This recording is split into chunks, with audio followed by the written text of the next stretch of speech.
Okay, welcome everyone to Learn to Crochet 2.0 with Marley Bird. My name is Jenny Bowden and I work at Fave Crafts, and we've been hosting these classes now for a couple months. 1 or 2 months ago we did an intro to crochet, and now this is the continuation of that class, Learn to Crochet 2.0. There is a video recording of the first class that you should have received in your confirmation emails. I will include it in the email tomorrow with the link to this video, so you'll have both of the videos in one place. So we are recording today. So if you need to leave early, or if you're joining us via recording, this is a great way to, you can always go back and reference what we're doing today. It's only an hour long. We're going to try to cover a lot today in just an hour. So we might move a little fast. We will try and, go as slow as we can, but we do want to touch on a couple different techniques today. So you will have the recording if you need to go back and reference something at a later date and want to replay or slow it down. Gosh, I think that's it.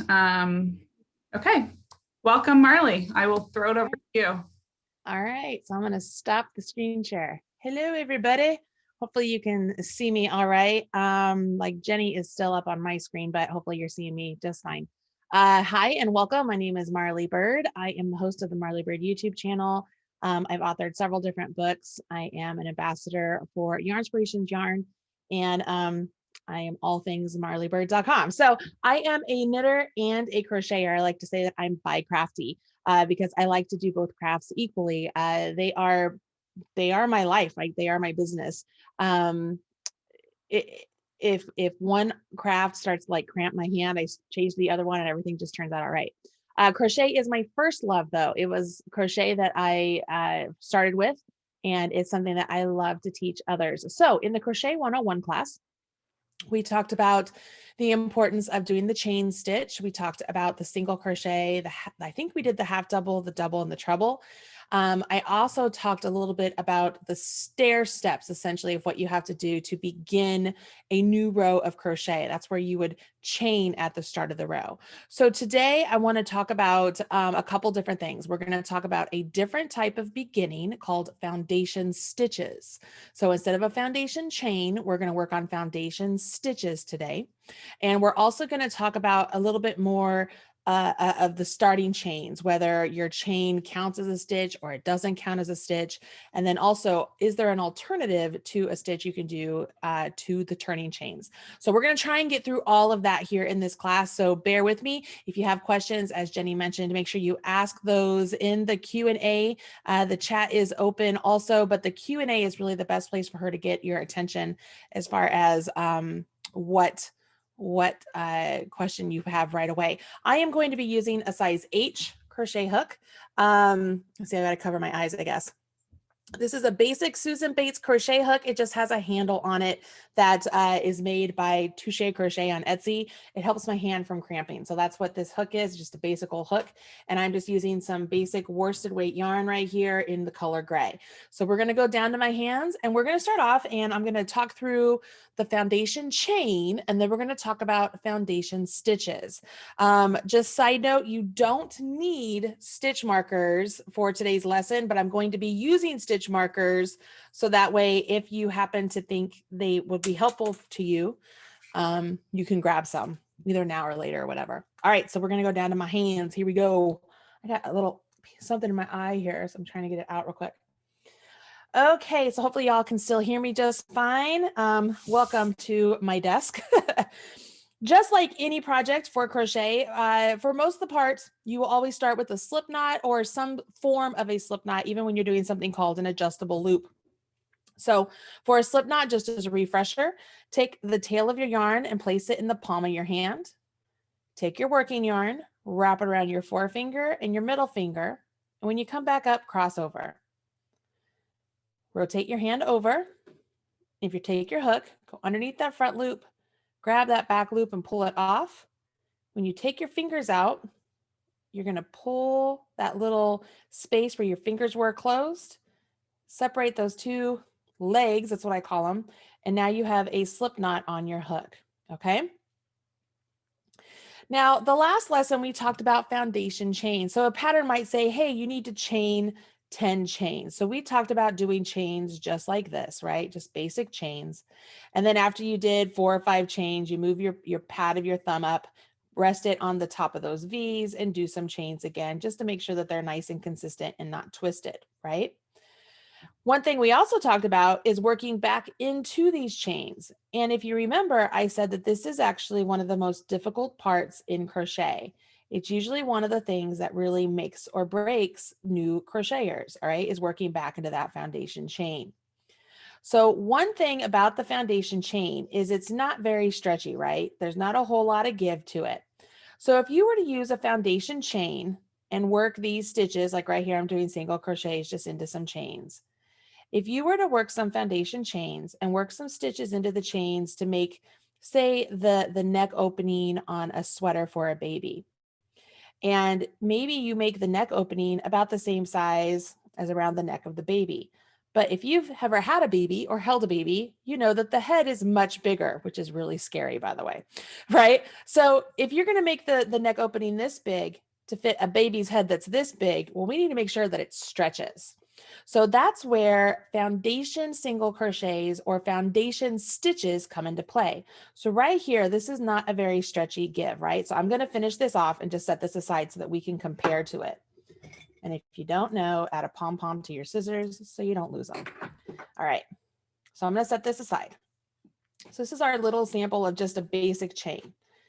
If we want to do a foundation chain, we do it a little bit different. We're still going to create our slip knot, put it on our hook. But now, as we create each chain, we're going to create a stitch on top of it. You guys ready? So we're going to yarn over, pull up a loop. Yarn over, pull up another loop. We're going to go into the first chain, yarn over, pull up a loop, yarn over, draw through just one. Okay, this new chain right there, that's your new chain, the foundation. Your 2 loops on your hook are going to create your single crochet. I'm going to do this again. So I've pulled, I have 2 stitches here, essentially. Okay, I have 2 chains. I'm going to go into the first chain, yarn over, pull up a loop. Did I do this right? I think I did. Okay, let me talk myself through this real quick. Yes, okay. Yarn over, pull up a loop. I have 2 loops on my hook. So this loop right here counts as 1 chain. If I yarn over and pull through 1, that right there is going to count as a chain. So I'm going to grab a marker and place it on there. All right, so that is good. That represents essentially my beginning chain. So I have 2 loops on my hook. So I yarn over, draw through 2. That represents my single crochet. To build the next foundation single crochet, I will go into that chain that I've marked. All right, so I'm putting my hook essentially through the V of the stitch I marked, yarn over, pull up a loop.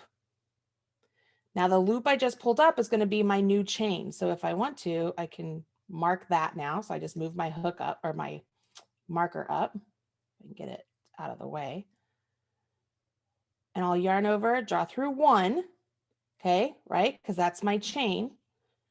There's my 2 loops on my hook to create my single crochet. Yarn over, draw through 2. Go into the chain that I've marked, yarn over, pull up a loop. I can move my marker up now if I want to. So right here, you're just like, oh, but you have 2 loops on your hook. Ah, but remember, this first loop here, we're just going to create a chain with it. It's like we're ignoring the second one here. So we're going to yarn over, pull through 1. All right, so that 1, that's created the chain. Now we have 2 here. So I yarn over, draw through 2. Go into the marked chain. Yarn over, pull up a loop. Can move my marker up. So this loop, I'm going to make it a chain. So it's like I'm chaining 1. All right, great. So I've marked my chain 1. Now I have 2 loops on my hook. I yarn over, draw through 2.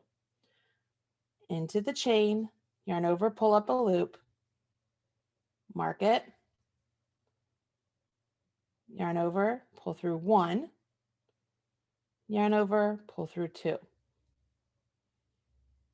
right here, see how I didn't chain a certain amount. So I can keep going with this for as long as I want here. I want you to see this. Look at that stretch. Can you guys see how much more stretchy that is? I'm going to keep doing this for a little bit so you guys can just work it along with me. It's a little bit tricky at first, I will not lie. If you use that marker in that chain, it helps you find it easier. Yarn over, pull through 1, yarn over, pull through 2. Go into the chain, yarn over, pull up a loop, move your marker up,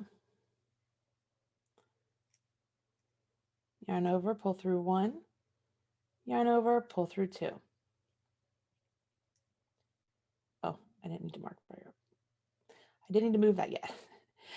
Go into the chain, yarn over, pull up 1, yarn over, pull up through 1, yarn over, pull through 2. Go into the chain, yarn over, pull up 1. So there's the chain and 2. So as I stop here, I always use a stitch marker because I get off count, but you can see you have this really big stretchy fabric here. Can you guys see that? Now, does that mean that, oh, all of a sudden you can change every single pattern that you created? I'm just going to finish this off. That, or not created, every single pattern that calls for chain stitches, foundation chains into a foundation single crochet or a foundation, whatever it may be? No, because there's a reason the designer makes something either extra stretchy or makes it where it has more stability. Like when I'm working on blankets, I want more stability. But if I'm working on the neckline of a sweater or something, I really like this stretch. Can you guys see that? So that's a different way to do beginning chains. And you could do this also with double crochets or half double crochets or anything like that. So I'm going to set these aside. Let's do this again. It'll be the same process as far as pulling up a loop and like chaining 1, that's going to be your chain, and then finishing whatever the stitches you're going to be creating. So when I do double crochets, I have to, so this one chain I just did, I think of that as that's the one I'm going to be working into. So now I'm going to create what would be like my chain 2 or chain 3. Like some people will do chain 3s, some people will do chain 2. You do what works best for you. Okay, I'm going to go with chain 2. I'm going to yarn over. I'm going to go into the first chain, yarn over, pull up a loop. Now that first loop, that's going to count as a chain. So I'm going to yarn over, pull through 1. So there's my chain. I'm going to mark these in a different sequence this round, so maybe you can see. So there's my chain, and I have 3 loops on my hook. So now I just complete my double crochet just like I normally would. So I yarn over, draw through 2, yarn over, draw through 2. Yarn over my hook, go into the chain that I marked, right? Yarn over, pull up a loop, and we need to make that a chain now. So I will yarn over, draw through 1. So now there's the new chain. I could take my marker, move it up. So I have 3 loops on my hook. Yarn over, draw through 2, yarn over, draw through 2. Start it again, yarn over my hook, go into the chain stitch I created as my foundation of the stitch I'm creating here, right? So if you go into where you marked, it makes it easier to see it. Yarn over, pull up a loop, yarn over, draw through 1, because that's your chain, right? You just created a chain. So now you can mark it. And now we finish our double crochet. Yarn over, draw through 2, yarn over, draw through 2. I'm just going to keep doing this on repeat so you guys can see how this works. Draw through 1, move my marker, yarn over, draw through 2, yarn over, draw through 2. Go into my chain, pull up a loop. Oh, I forgot my yarn over. Yarn over, go into my chain, pull up a loop, create a new chain, mark it,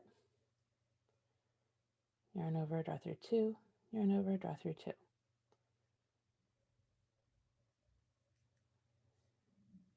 Keep forgetting my yarn over.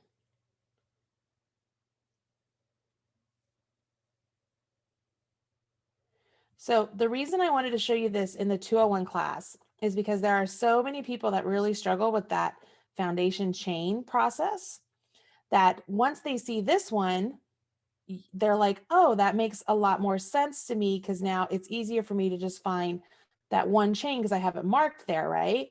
And so they find it much easier to process through it versus having a whole row of actual chains.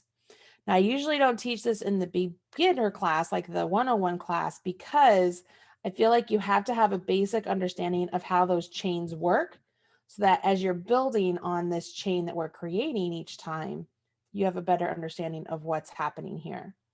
But the whole rest of it, the double crochet, you guys learned that in 101 class. So you should be able to do that without any issue. It's just at this point, I've pulled up a loop. This looks like it would be a double crochet right now, but we know that we need to turn this first one into a chain before we do that. So yarn over, pull through one, move that up, yarn over, pull through two, yarn over, pull through two. And so once again, so we have a row of chains down here that we created with our double crochets on top, and it's a very stretchy fabric. All right. All right, so are there any questions out there? Because I know this is like one of those things you have to you really have to practice this to grasp it, you guys. It's really just once you start doing it, and if you use the marker like I do, it will help you see where the chain is. But how's it going, Jenny? It's good. We've had some questions not totally related to exactly what you're doing here. So maybe just as the class goes on, if you have any tips throughout the class. One was tips for left-handed crochet, which I know is a very common question. Was asking, tips on how to remove the yarn from a new skein, a brand new skein that I think you covered in the first crochet class. So I resent the link for that, but just as you're going through the class. But so far I haven't had any questions on this specific technique that you're showing now. Okay. One just came through after you turn, which side do you work on? So you're going to work on top of these, like if you're working on the doubles. So if I'm at the end here, I would turn and chain whatever and then work again and just work my way back. Okay. Just work on top of the doubles you're working on. Susan is asking, sorry, go ahead. So say, as far as the left-handed one, I mean, it's the same process as what I'm doing here, just you're going to do it with your left hand going that direction. It'll be the same thing. Okay.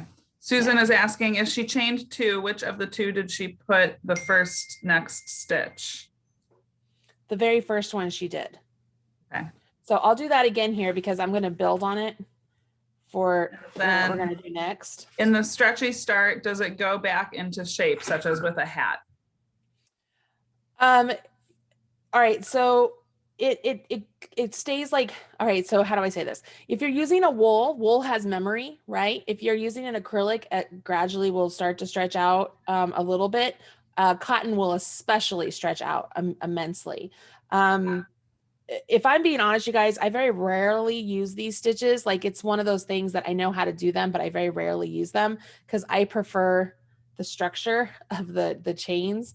I like to have things very stable. It's very rare I use something like this, but they're very helpful if you're going to make socks, especially because you want things to stretch. You want to be able to get it over your heel and your instep.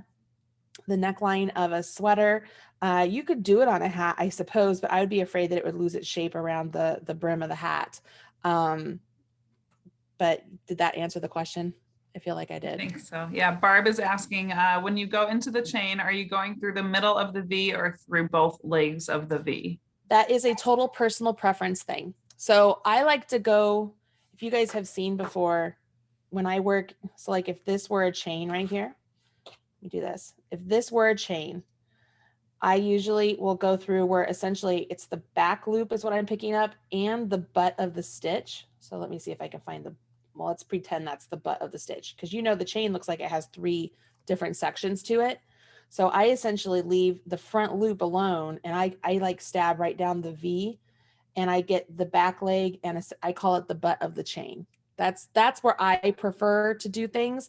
I know there are some people out there who prefer to not do that and they pick up the butt of the stitch and they leave the V's open, which you can absolutely do. That's a great way to do something if you're going to leave the work unfinished at that edge. It's just not something I prefer to do. I prefer to do it the way I'm doing. Does that make sense? Someone asked, can you use this for any pattern? But you kind of just touched on it, I think. Okay. All right. So again, guys, that's called a foundation single crochet and a foundation double crochet. I think I have videos on that on my YouTube channel also, if you want things a little bit more slowed down.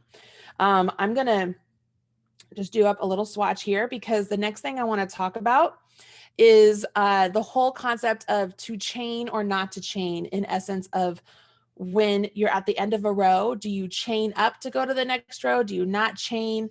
And when does the chain count as a stitch or not a stitch? So we're gonna look at this, okay? So I'm going to, you know what, I'm just going to do some basic chains. I don't want to do foundation ones. They take so long, in my opinion. So You do have a couple of questions that just came in while you're doing that. Okay. Once you've turned, do you just do double crochet? You do whatever the pattern would call for. Okay. And then Carmel's asking, is it better to do chain row and half size bigger hook than after you suggest, than after, is it better to do chain row and half a size bigger hook than using the suggested pattern size? Understand that. I don't think so. I mean, I always do it in the same hook size, and I just make sure my chains are the same size as my actual barrel of the hook. Okay. I don't do that because then I feel like my chains are sloppy. So I prefer to take control of my chains with my hook, and so I create them the same size. I want to chain 22 here. So 1, 2, 3, 4, 5, 6, 7, 8, 9, 10, 11, 12, 13, 14, 15, 16, 17, 18, 19, 20, 21, 22, 23, 24, 23, 24. Yep. Perfect. That's what I want. And then Linda real quick is asking about turning your work at the end of the row. So say if you're working in a round, when you get to the end of a row, some people turn their work. Why not just keep going? Those are two different methods. Actually, if we do a crochet 301 class, we're going to talk all about doing things in the round and circularly, or even the class for flowers and the other classes that we're going to do. It all depends on how a pattern is written. Some patterns are written to work in a spiral where it's just round, around, around. Some patterns want you to work it around, join, and then turn your work and work around, join, turn your work around, join.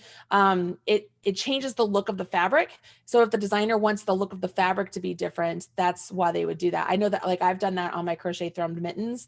I have you join, turn your work and go back, join, turn your work and go back. I prefer the look.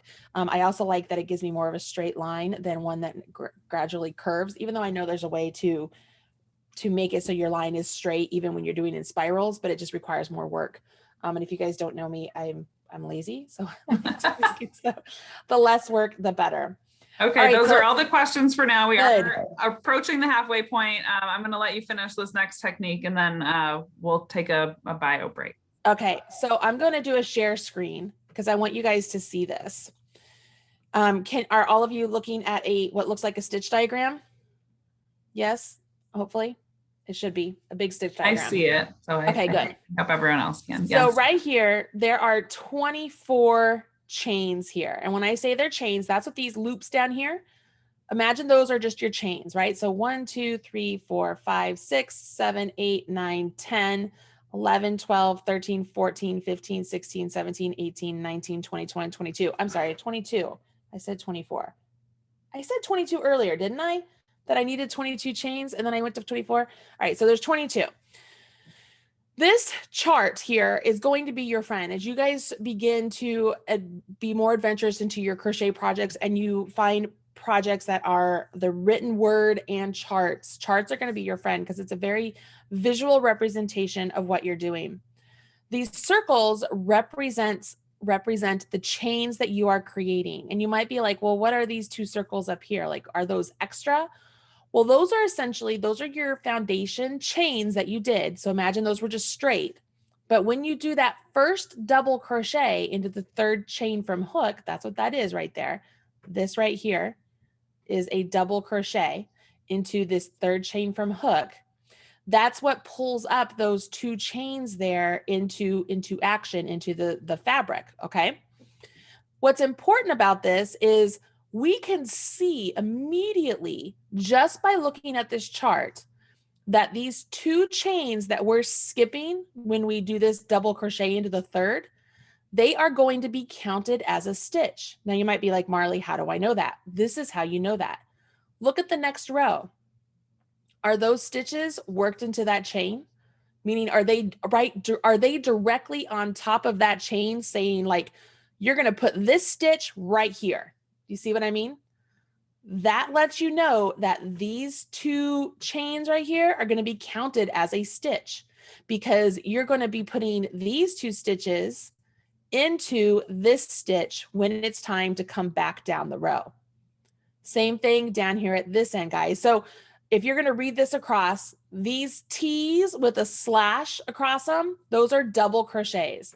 And I mean, I'll talk more about different stitches and stuff, but what's really great about the T with the slash, think of that as that's how many times you yarn over your hook before you go into the stitch.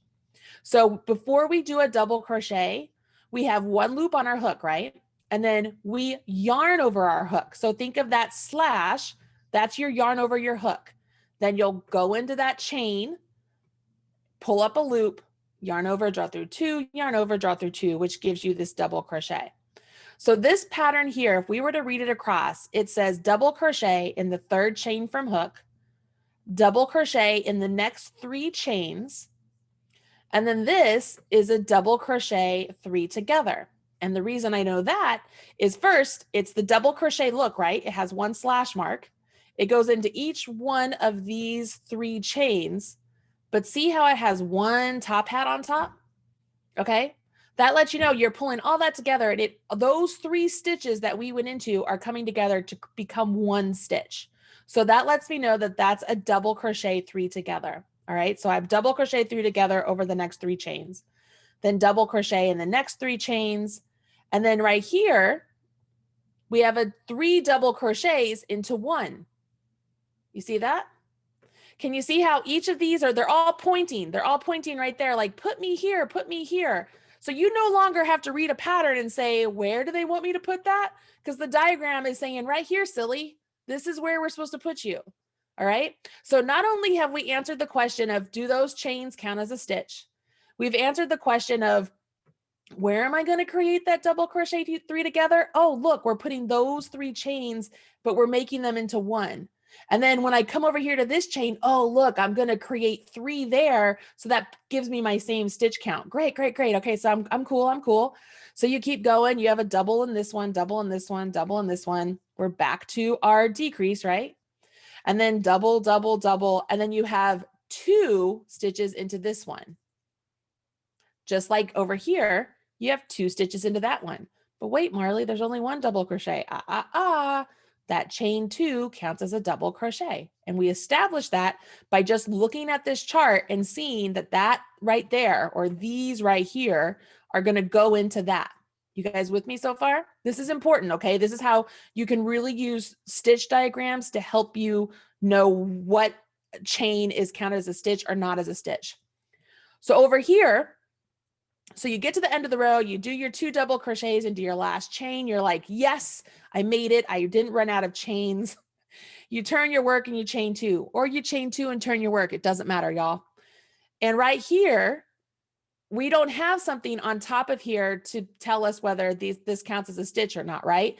But what we do have is this down here that says repeat, which means you're going to constantly just repeat this row, where this row has these last two stitches here always work into that chain 2. So it lets you know that this chain 2 here is as a stitch. Another little note is that these chain 2s are not outside here of the whole diagram. They are actually in play with the stitches. So this is a great way to know if the chains count as a stitch and where your stitches need to go. Everybody with me? Yeah? Okay. I know this is a lot so far, and this is like, oh my gosh, I'm going to look at this. I will actually put this in a stitch document, or a document for Jenny to send out to you guys with the link to the video so that way you could practice this if you wanted to. Like this would make a really pretty scarf if you wanted. But I know that it is a bio break time, which means if you need to get up and go potty real quick or stretch your hands, this is the time. So I'm going to stop screen sharing there and I'm going to come over here and get with this one. So Jenny, it's all yours. Yeah. Thank you, Marley. Okay, so our class today is sponsored by our friends at I Like Crochet. This is a digital magazine that the team at Fave Crafts puts out. It publishes 6 times a year, and normally it's $47.64, but we do have an introductory offer for you guys today. We've discounted the price by 75%, so you can get this great introductory offer for just $11.88. It will get you a 1-year membership to the Gold Club of the I Like Crochet digital magazine. Plus, you get access to all of the back issues as well. So you get hundreds and hundreds of tech edited, beautiful crochet patterns, completely ad free. The link here at the bottom of the slide, ilikecrochet.com/crochet101. Use that link to claim this deal. I will also post it in the chat for you guys as well. But it's a really great deal. It's a great offer. It's a great magazine. I clearly, I'm biased because I know the girls that put this together and they just spend hours and hours of finding the greatest patterns. Every issue is, like I said, tech edited and ad free. And, it's a great deal. $47.64 is the normal price, but you can get it today for just $11.88. Lena is saying, I can't see Marley. It's out of screen. So we're actually taking a break right now. So Marley's not, I think she's just doing some practice. Yeah. Here on the right. I'm actually just working up the chart just so you guys can see it. That's all. Marley, will you go to the next slide real quick? Yes. I was just letting you talk. Thank you. I know. Okay, so we are doing a crochet spring flowers next week. It's on Tuesday, same time, same place. This is one of our paid classes. So today we have a free class today. The Learn to Crochet series is a free class, but we also have a lot of paid classes coming up as well. So they're a little bit more advanced. This first one, the Crochet Spring Flowers, is next Tuesday. There are 5 different flower patterns included in the class, and we'll just work through as many as we can. It is a 2-hour class. Again, here the link at the bottom to sign up, favecrafts.eventbrite.com. And then Marley, one more slide if you don't mind. Yeah. This is the rest of the classes that we have going on for the rest of this month. On April 20th, we have Fixing Common Mistakes in Crochet. On April 27th, we have Reading and Understanding Crochet Patterns. And then on May 4th, we have Crochet Color Changing Techniques. So each class individually is $19.99, but you can also buy the bundle of all 3 classes for $29.99, which is a 50% off savings. And every class is recorded, so you'll get a link to the video recording after the event. So if you can't make this date or this time, but still want to attend the class, you can still sign up and you will get a video recording of the class. So these are paid classes. They're a little bit more advanced than our Learn to Crochet series that you're in today. But if you guys are ready to kind of take your skills to the next level and learn something new, these classes are a great way to do that. So, and Marley is teaching all of them. So awesome. Cool. And these, honestly, guys, the Reading and Understanding Crochet Patterns, that's really, we dive in a lot to the charts and how to read patterns and how the two really can be like great for you. So if this is striking a chord with you at all, that class is absolutely amazing. You definitely want to do that. Okay. And then did I stop screen sharing? No, you're still screen sharing. It's like the option to turn it off went away. Oh, there it is. Okay. It like went away off my screen. I was like, where'd it go? So in the essence of fixing mistakes, I did want to show you something. So I pulled out more than I planned. So what I've just done here is I worked down the first row of that chart I was showing you. And I'm down here to where I did my double crochet 3 together. And I'm supposed to have 3 doubles and then 2 doubles into 1. You can see I've down to 1. So I'm like come up short. And this is where you can use the concept of the foundation double crochets to your advantage. So right here, I'm going to, into the last chain here, I'm going to create a foundation. Not yet. I'm going to do my double crochet. So that would 2. I need 1 more double and then 1 more with 2 doubles in it. So I'm going to yarn over my hook. I'm going to go into this stitch again, yarn over, pull up, yarn over, pull through 1 to create my chain. Yarn over, draw through 2, yarn over, draw through 2.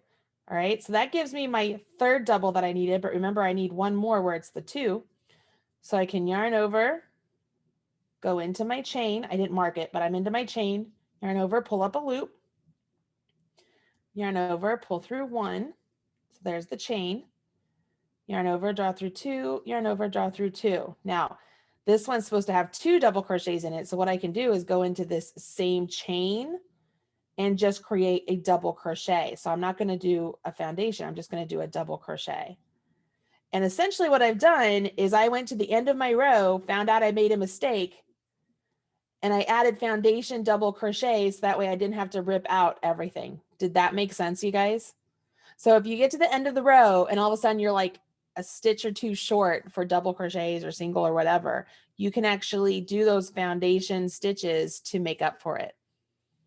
Did I just blow your mind? How many of you are like, oh my goodness, oh my goodness, I no longer will have to rip out after you've chained like 350 and you get to the end and it's like, no. All right, so I want to be able to do the second row so I can show you this, right? So if you remember that chart, it told us to chain 2 and turn, or turn and chain 2, it doesn't matter. So I chain 2 and I can turn. And I know that immediately this chain 2 is going to count as a stitch. And I also know that my first stitch is going to go right here. It's not going to go right here. Whereas sometimes we are creating an increase here. That's why we're putting our first stitch here. But typically, if this were to be the first stitch of a row that things were just working straight back and forth, your first stitch then that you're creating would go into this second one. And so that's where a chart also will help you understand where your first actual stitch that you create with your hook needs to go. But we know that this one needs to go here so that we get our 2. Then if you remember, it was do, I think, a double in the next 3. Yeah, we've had a few questions. Could you show make the 3 double crochet that go into different chains and come together as one? How do you do the 3 into 1? Okay, all right, that's where I am right here. Okay, so perfect. that's a decrease, so it's a double crochet 3 together. So what we're going to do is in these 3 stitches, we're going to partially create 3 double crochets. So I'm going to talk you through this, and I literally say this to myself in my head, all right? So I'm going to double crochet. So I yarn over my hook, insert my hook, yarn over, pull up a loop, yarn over, draw through 2, and stop. All right, so that's my first partial. I go to the next stitch, yarn over my hook, go into the stitch, yarn over my hook, pull up a loop, yarn over my hook, draw through 2, and stop. So I've partially completed my second double crochet. I have to do one more. Yarn over my hook, go into the stitch, yarn over my hook, pull up a loop, yarn over my hook, pull through 2, and stop. So I have 3 partially completed double crochets. This was my original loop on my hook. So I have 4 loops on my hook.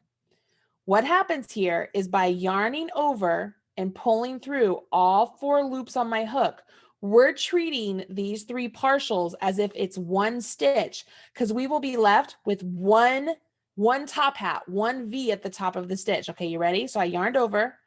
I'm going to draw through all 4 loops and see how I'm left with one top of the stitch. That's where I think of the top of that diagram as the top hat, like it's one stitch. So this is a double crochet 3 together. Now, if this was not a 3 together and they were all 3 stitches into one, each stitch would have its own individual V at the top, or the top hat. So let's move along here. We did a double crochet in the next 3 stitches. So 1, 2, I call this like climbing the mountain, because the double crochet when you're doing a chevron pattern, so like this is our valley. So we've climbed the mountain, we're at the top of the mountain. What you're going to notice is this 3 double crochet set I'm going to be putting in the middle of the previous 3 double crochet set. So this one, it's just 3 double crochets all into the same stitch, and you finish each one completely. So see, that one has its own top hat. You work this one into the same stitch. It has its own top hat. You work this one into the same stitch. It has its own top hat. And then I can come down. I'll do the double crochet 3 together again for you.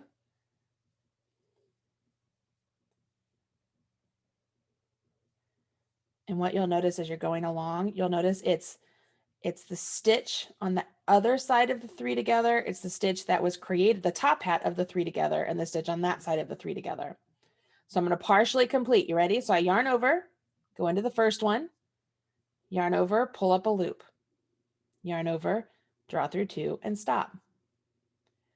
Yarn over my hook, go into the next one, yarn over my hook, pull up a loop, yarn over my hook, pull through 2 and stop. Yarn over my hook, go to the next, yarn over my hook, pull up a loop, yarn over my hook, pull through 2 and stop. Yarn over my hook, draw through all 4 loops.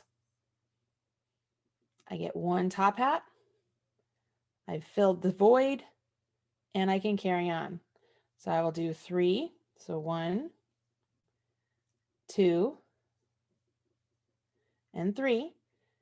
And in any other pattern, you might be like, oh man, I'm supposed to do 1 more stitch. Where is it supposed to go?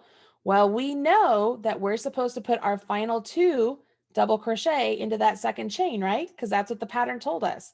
That stitch diagram pointed right to that double or that chain there. So we know we're supposed to put 2 double crochets into that chain. And I always go into the chain, you guys. I never go into the space between the stitch and the chains. It's just a cleaner look. So then right here, if I set this down, you can see it's very subtle, but I'm starting to get a chevron pattern. So if you were to use a yarn that was like a self-striping yarn and you just follow this pattern the whole way, you could get a really cool stripy scarf just by just working it like this. Does that help everybody? Does that help you understand whether to count the chain or not count the chain? Because I'm going to show you another diagram here of one that is, it combines a stitch that counts the chain and doesn't count the chain. All right, so I'm going to show you another one here. Screen share. I'm like, where's my screen share?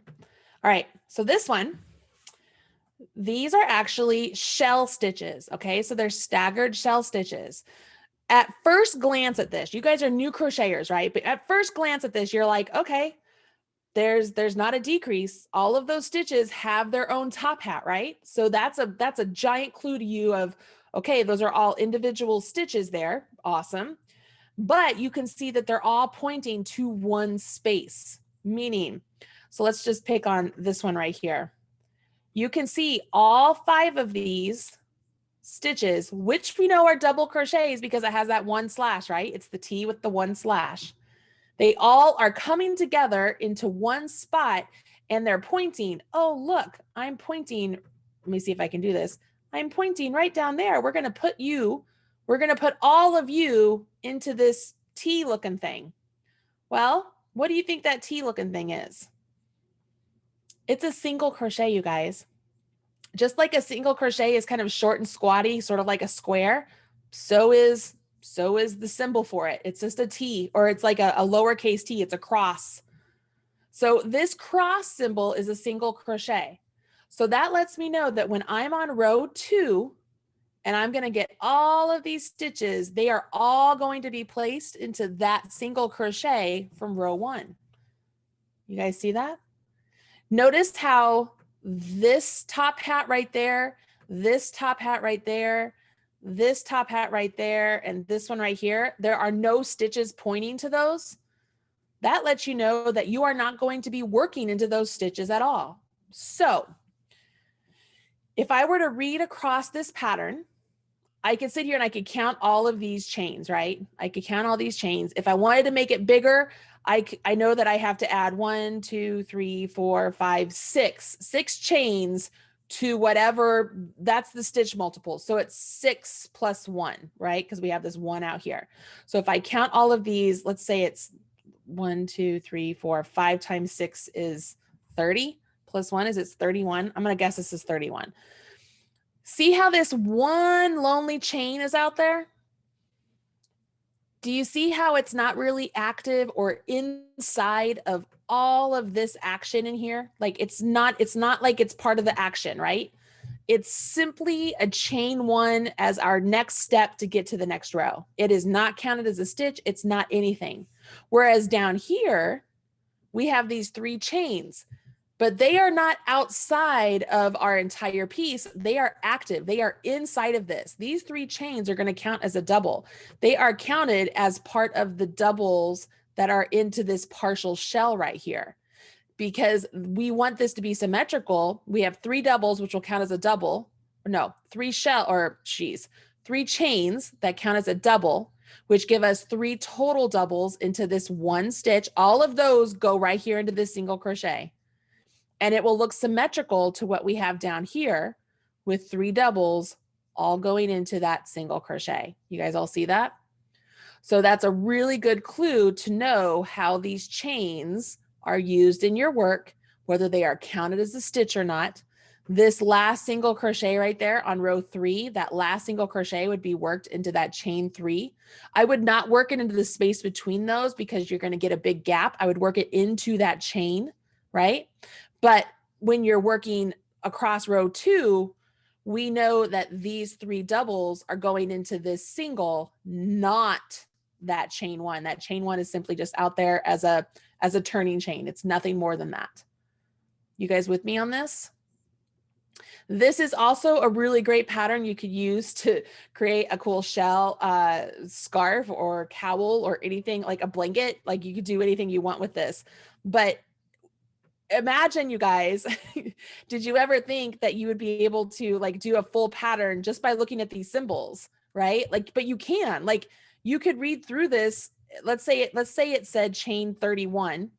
This is a single crochet in the second chain from hook. Skip 1, 2 chains. In the next chain, put a 5 double crochet shell. So that just means there's 5 double crochets into that chain. Then it'll be skip 2 chains, single crochet in the next chain, skip 2 chains, 5 double crochet shell in the next chain, so on and so forth, all the way down, right? You finish with the single crochet in your last chain. Row 2 would be chain 3 and turn, or turn and chain 3. And then immediately, you know, you're going to put 2 more double crochets into that first single crochet right there. So it's the last one you did. It's the first one you're looking at when you turned. Then you would skip 2 doubles, put a single in the next double, or think of it as a single in the middle double crochet of your shell. Skip 2 doubles, put a 5 double crochet shell into the next single. Skip 2 doubles, single crochet in the next double. You see what I mean? Like you can look at these symbols and they represent actual stitches, and you should be able to create whatever you want with that. I want to know if that makes sense. So I don't know if you can show on my face, Jenny, because this is really the most important part of it. Is I want to make sure everybody can understand what I'm trying to say here. So I know it just seems like I'm belaboring the fact, but this is another one of those things that beginners really get stuck on of, you know, their work all of a sudden starts to grow or it starts to shrink because they don't know whether those chains count as stitches or they don't count as stitches. Where do I put my hook? The first thing is, you know, use stitch markers to your advantage. Mark when you know the first or the last stitch of the row is, mark it so that way you know. And then as far as knowing whether the chains count as a stitch or not, use the chart. And if it is a good pattern, it should always tell you in parentheses inside your instructions, it'll say chain 3, and then in parentheses, it'll say counts as a double crochet now and throughout. You know what I mean? So that will typically tell you. And so make note of that. So that way, you know, whether you're supposed to work into those chains or if they're just supposed to be hanging out there on the outside or whatever's supposed to happen with them. Yes, I understood. Graphic chart is very helpful. I think so too. I've always been baffled by those chart patterns. Guys, once you get these chart patterns, once sort of like the matrix becomes clear to you and you understand that these symbols represent like these stitches for you, and they're all just pointing to where they need to go, you can go look up Korean patterns, Japanese patterns, German patterns, Russian patterns. I mean, the sky is the limit for you because these symbols are universal. And if you come across a symbol that seems just a little bit odd, typically it's because it's trying to show you something, some sort of a special technique. Usually they'll always have some sort of a visual for you to figure out what it is. So like your whole world just opened up immensely if you can use these charts to your advantage, for sure. They're also really good to double check written patterns because you know what? crochet patterns are really hard to write. There's a lot of words to them. And so I will often use my stitch diagrams to double check the words in my instructions. Where I get into trouble is where I'll write the instructions and then I simply will make the piece based on the stitch diagram because I never read the words. I'm always skipping sentences or something and I get lost. So stitch diagrams are huge for me. But it's a great way for you to double check patterns too. Fantastic. I never thought about that. Yeah, dude, like the world, I highly recommend looking at Ukrainian patterns. They are amazing. Amazing. I think I'm going to look at charts. Don't be afraid of charts. Charts are your friend, you guys. I didn't think I'd ever be able to read a chart. Great. Oh, see, this is really good. Now, I will tell you guys that most of all of my own patterns, I can't think of hardly, but maybe a few that don't have charts available to them. Most of my patterns come with charts, again, like I said, because I like to have them to check my written words, but also my tech editor, she's actually dyslexic. And so it's easier for her to see the symbols than to get jumbled up on the words. So she always will make charts for me. Now I pay for those charts. So charts are not cheap. There is not necessarily a program out there that makes these really pretty charts like what you see right here. This was done on a computer with, Adobe Illustrator, I think is what they use. I don't do it. When I say they, I mean my tech editors. So just know that when a designer gives you a chart with your pattern, they have put in extra money or extra time to offer that to you. So it's a very important thing to recognize. And it is important to, like, when you're buying patterns that include charts, that's part of the expense that goes into it for sure. Let's see here. We did have a question. Are the Yes. stitches the same in foreign patterns? Yes. So here's one of the good things. In England, a single crochet is called a double crochet.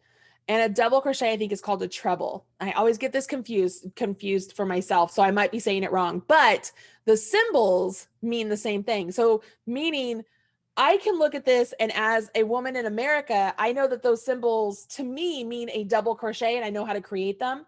In England, it might mean a treble, but it's created the same way we create a double, or vice versa. It means a treble to them, but we created a double, which is identical how they do the treble. Does that make sense? It's just another word for the same action. So the symbol allows us to speak the same language, even though we call them different names. Did that make any sense? I feel like I was a little crazy there. But yes, they mean the same thing. So like Japanese stitch, what do I have here? Oh, does this one? I have stitch diagrams everywhere. Hold on, let me see if this one has, because this is a knitting one. Does it have crochet? Because that's the other thing. Knitters or knitting and crochet, like in most countries, they distinguish as like one is one. It's just a needle craft, so they will combine knitting and crocheting and all the time. I don't think I have one that combines the two with me. Gosh, I don't have what. Is this it? Oh no, it's literally the same book. Oh my gosh, guys, I have two of the same book. I didn't even realize it until right now. Really? That's how much I love these. That's awesome. I had no idea. But yeah, I wish I had. I mean, I have so many things here, but like even like here's a magazine that I think it has some charts in it because they took the time. So like even these, like you could pick these up and you could just see that it has charts. You know, this is just for the stitch pattern, so it doesn't give you the whole idea of what the sweater is, but you could understand the stitch pattern itself just based on the chart. The same thing with UK magazines and all that. So yeah, absolutely. The hardest ones, go ahead. I was just going to remind everyone, for those of you that joined late, we are recording this whole class and I will send a copy of the recording out to you guys tomorrow. And Marley, correct me if I'm wrong, you will include the charts that you've shown today.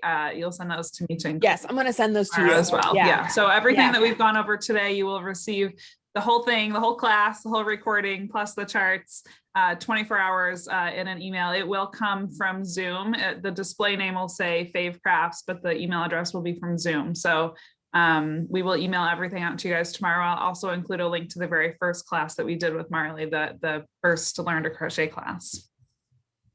All right, cool. But what is a single crochet in UK terms? I wondered if anyone knows. Single crochet in UK. I think a single crochet in UK is a double. And it's, I don't know. I get them. I honestly, you guys, here's the deal. I used to write for a UK magazine and I would send them what I thought were their terms, but I would send them what I knew were our terms so that they could check. Cause I was like, it's like a Scrabble game in my head because I just don't get it. It's all sorts of tiles. Nothing's making sense. So it's crazy. But anyways, I mean, those are the big things that I thought are important for Crochet 201. Like these, it's not a whole lot of extra, but actually the amount of information I just gave you with the knowledge of how to do foundation stitches, how to start with them, what are their advantages, how to use them to fix a mistake, how to read a chart. Like we just started reading charts, but really how to recognize when a chain counts as a stitch, when does it not count as a stitch. And then I also gave you the tip about always working into the foundation chain. Don't work into the space around it. Now that's different. Like if something is in a big pattern is telling you to work into, the chain one space or something, that's different. I'm talking about your edges. At the edges, always work into those turning chains if you have an opportunity to, because it just makes your edges cleaner. And I will let you know in some of the other classes, like at the Fixing Common Mistakes class, I'm going to talk to you about what I've called it like the stack double crochet, which allows your side edges to actually begin without chains. You actually begin with stitches. We're going to talk about standing stitches. There's a lot of different things that we're going to learn in that class to improve your crochet skills. I have a couple other tricks off my sleeve there too. The reading patterns, guys, I get it. The reading crochet patterns is very difficult because it's like an algebra word problem and you have to kind of decipher it down. And if you're anything like me, math is not your forte. So that's really where the charts come in handy a lot to not only understand what you're reading, but to double check it. And then if you're really like me, you'll just not even pay attention to the words anymore and you'll just look at the charts. Like if it were okay for me just to chart an entire pattern instead of writing any words, I would. Just letting you know. Like the Japanese do it all the time, you guys. And I think it's brilliant. I'm like, this is the most magnificent thing ever. This is the most magnificent thing since iPhones. Like they're awesome. So let's all work to making that universally acceptable so that we can do that. Don't have to write the words anymore. But yeah, and then the changing colors class, it's not just a simple like, oh, this is how you change a color. Like I've got a full list of things I'm going to talk to you about changing colors in crochet. Like it's pretty intensive. And the flowers are awesome. So I don't know. That's the end of it for me. Sorry, Jenny. Thank you. No, you're fine. Lots of exciting classes coming up. Good. I post in the chat the link to sign up for all those classes. The Crochet Flowers class is not included in the bundle. So the Crochet Flowers class is next Tuesday. That is a standalone class. It's $19.99 for the 2-hour class. And then we have a series of 3 classes coming up. You can buy all of those together as a bundle for $29.99. Otherwise, every single class is $19.99 separately. But the bundle, if you want to attend those 3 advanced classes, the bundle is really the way to go. Because you'll get the recording. You don't have to join live if the date and time work for you. Come spend time with me. Come back. Yes. It's fun. Marley, do you want to go real quick to the last slide? Sure. So you guys aren't going to see me anymore. Thank you so much for joining me today. I hope it was informative. Yes. Thank you, Marley. Okay. So next slide, please. So one more time, this is just that the sale from I Like Crochet. So thank you, I Like Crochet, for sponsoring our free class today.